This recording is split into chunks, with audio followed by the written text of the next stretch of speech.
Salut les amis, bienvenue sur Vince Nature. Aujourd'hui je vais vous parler d'une petite bande de terrain avec une haie à côté et où ça fait 3 ans qu'il n'y a pas de travail du sol et j'y plante des courges, courge sur courge.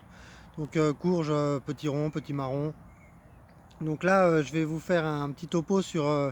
en fait j'ai fait cette année, je vais pas amender en fumier comme je fais d'habitude. D'habitude je mets du fumier ou de la paille ou de lait, enfin du fumier ou de la paille ou du foin. Et après je bâche et je plante mes courges. Et là, donc, j'ai décidé de laisser un couvert d'herbe, un couvert spontané, donc de l'herbe normale qui est venue spontanément. Et je vais tailler la haie qui est une haie qu'on a implantée il y a 3 ans, il me semble, euh, pour, euh, pour faire un apport avec les feuilles et les petits branchages que je vais couper en taillant et pour y remettre des courges. Donc voilà, je vais vous faire un petit topo là-dessus. C'est l'exemple type que j'aime bien faire, qui représente bien notre façon de faire. Bon, c'est un petit bout, hein, mais l'année dernière, il n'y avait pas la serre. Donc là, j'avais mis des courges à cet emplacement-là.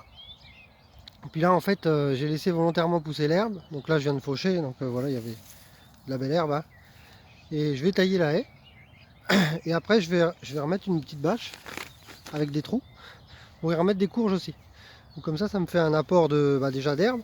Et puis après, les feuilles de la haie, c'est pareil. Elles vont faire de l'humus et de l'engrais, donc. Et pareil, quand on coupe un arbre, il perd une partie de ses racines pour s'équilibrer.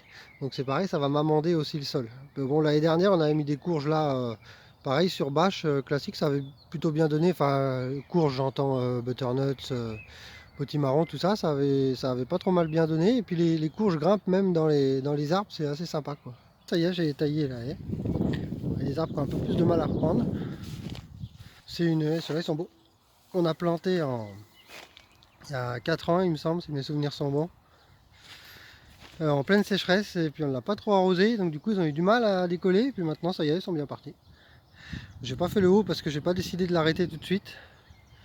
Voilà, je taille juste les côtés, puis je les laisse monter jusqu'à ce que j'ai décidé de la hauteur qu'elle ferait, à peu près un escabeau de 3 marches, que je puisse la tailler avec un escabeau. Ça me fait pas mal de feuilles sur le sol quand même, donc ce qui nourrira un peu mon sol aussi. C'est tout ce que je mettrai, hein. Je mettrai pas de... peut-être un peu de fumier ou de paille sur les bords des trous des courges, mais ça sera tout pour amendement pour cette année, pour ici. Bon, petite info, c'est du laurier cerise, ça. Euh, Ça, normalement, moi je l'ai fait au taille-haie pour un souci de temps, comme beaucoup de monde, mais normalement ça se taille pas au taille-haie, ça se taille au sécateur. Pour la simple et bonne raison que je vais vous montrer pourquoi.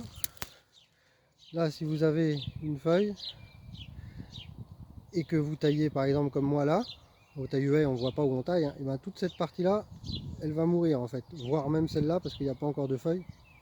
Donc ça va vous faire un peu moins joli que si vous faites une taille naturelle, et puis l'arbre en souffre un peu plus. Mais bon, c'est des arbustes qui supportent assez bien la taille, donc il n'y a pas de problème. Comparé à un cupresso, un cyprès ou un thuya par exemple, où on peut le tailler et les embranchements ça c'est des feuilles qui sont transformées en genre d'épines, hein, des, les embranchements des bourgeons, si on peut appeler ça comme ça, ou des bourgeons axiaux, quoi, ils sont beaucoup plus serré. Donc si on va couper là, ça va reprendre de là. Si on va couper là, ça va reprendre de là. Donc il y a moins de chances d'abîmer les branches. Les courges sont plantées. Là, c'est du petit marron. Potimarron. Voilà, je les ai plantées il y a 4 jours. Puis là, elles ont l'air de bien reprendre. Pas trop de limaces.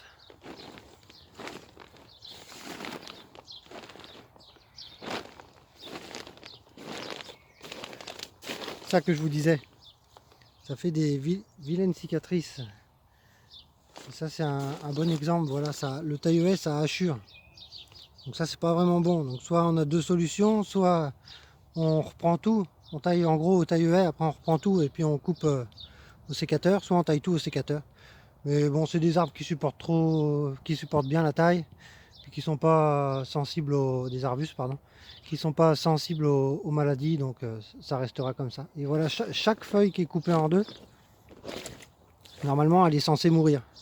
Elle va faire ça, après elle va jaunir et tomber. Mais bon, c'est pareil, c'est pas très très grave non plus. Mais dans le principe, ça se taille en taille naturelle, c'est-à-dire au sécateur en haut d'un nœud, en haut d'un œil. J'espère que la vidéo vous a plu. Je vous donnerai je vous montrerai en cours de culture peut-être ce que ça donne ou à la récolte. Et si j'ai le temps, parce que des fois j'ai pas toujours le temps, des fois on court un peu partout et puis on n'a pas le temps de prendre une vidéo qu'on a déjà récoltée.